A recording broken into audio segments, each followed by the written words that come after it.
so forth. Before I move on to some other things, there's a book that you've talked about from time to time that you thought was kind of inspirational in this area, and I thought maybe you could say a couple words about it. And it's called The Soul of Money. Yes. So maybe you could share a little bit about some of your thoughts about that. The Soul of Money is written by a woman named Lynn Twist, and she runs kind of a teaching organization, I guess it is, up in Petaluma or somewhere up near Santa Rosa, I believe. And she wrote a book called The Soul of Money. She was an international fundraiser for the Hunger Project at one time. And in her work, she discovered things, a lot of which are kind of Buddhist training, but she points out that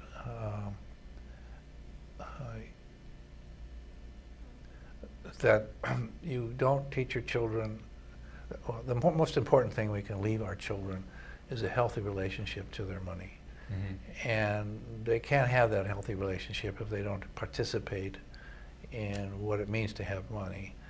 And I find that myself, as one example, and other people, that we never think we have enough money. Mm-hmm. And it's always, we've asked somebody, well, how much money would be enough? And you say, well, just a little bit more than I have now. and it's always that way, perpetual, no matter how much you have. If you get into the billions, it's probably, just a little bit more than I have now, because then I'll have enough to give it away. Mm-hmm. And the only thing that satisfies, will diminish that feeling of scarcity, where I don't have enough, is to start giving some of it away. And then you realize, gosh, that didn't hurt. Mm-hmm. And I'm still up where I was before, and things don't stop. I still am making money or whatever, and so and sometimes the market goes up and helps. Mm-hmm. It didn't today, but but that healthy relationship to money, that I can give it away. That's what, of course, this one third. Yeah. 1/3 was supposed to teach the children, yes. But they don't. Well, anyway, I'm not going to criticize that, but it is this sense of I have enough. And actually, I need to give some of it away to keep reminding myself that I have enough. It sounds kind of corny, but it does work.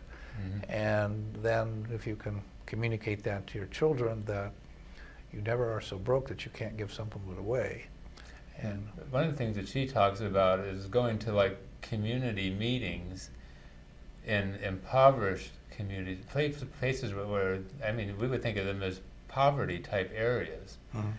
and meeting with groups of people and basically talking about the situation, and these people would give. The people that see, well, yeah, and they would feel so awesome. Yeah, right.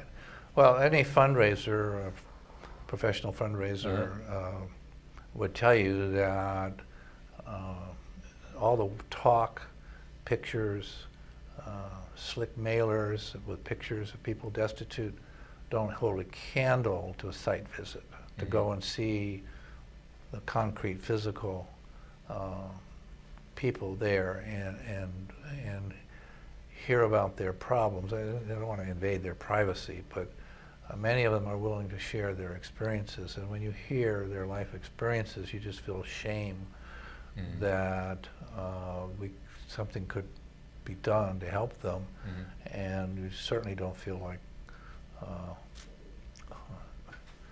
hoarding your money. So they're definitely a site visit, and taking your children to there would be, it depends on the thing, but what it is, but yeah.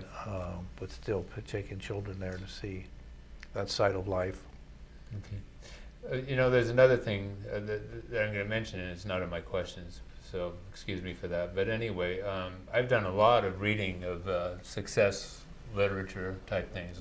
Think and Grow Rich, and yeah. There's one called Pray and Grow Rich. I've never really gotten that one. But one of the things that I will say related to a lot of this stuff that has been coming up again and again, this wealth attraction, what have you. Basically, they view giving as like planting seeds. That and I can't remember the name of the fellow right now, so excuse me, folks, if you know. But anyway, there was a man who said the hole that you give through is the hole that you receive through. And so, and many people have been finding that actually if they give more, that suddenly their income or their wealth increases. So this, it's just another thought related to this. That's not, you don't necessarily give to get, but it just seems to happen. Well, I'm glad that it does happen. I think though what we're looking at is giving from the heart. Yes. Rather than giving to get. Yes. Which is, and giving from the heart does bring a reward. Yes. Which is, I'm going to say tangible. It's, you can't put it in a bank account, but it's a certain feeling about yourself. Yeah. And your participation in the community, and it dissipates that any sense of guilt that you might have about, well, I could have given there, but I meant to, I was going to, but I never got around to doing it. So to realize that there's something happens to you when you open the pocketbook and start sharing. By giving, you're really, in a sense, you're opening up your heart. Yes. But Okay. one of the teachings or statements that Lynn Twist makes in her book, addressing that it was Mother Teresa wrote her a letter. I'm not going to go into the detail, but because she was basically complaining or apologizing to Mother Teresa for the behavior of some rich people in their presence, and she told Lynn Twist, now this is a fundraiser, is a wonderful person who's done all this stuff, and she said, hunger will always be with us, but you need to open up your heart to the rich, because the rich need help as well. Otherwise they feel lonely, and they're fearful of having their money taken away from them, and some of them, I'm sure, feel insecure that people only are friends of theirs because they know they're rich and they think they'll get something out of it. I mean, it's, the mind does lots of tricks, but but the rich need help in giving money away as well. Yeah. Okay, let's talk about some other approaches for family giving. And so, what are some things that we can do as far as developing this again within the family? Well, there's a number of things you can do, but one I've already discussed, which is pooling your money toward just, instead of giving a tangible gift to adult children or them giving it to you, you give it to some charity and tell them what you did.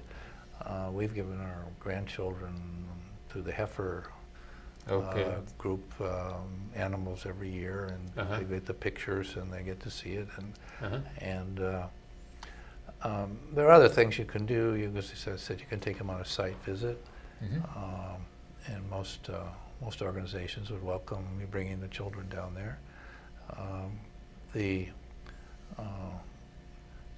You can get them involved in public service events where you can go and participate in all of these things, that fundraisers that people have. Or our office adopted a school, and the whole office went out and painted it one time. Great. And people brought their kids, and that's a showing of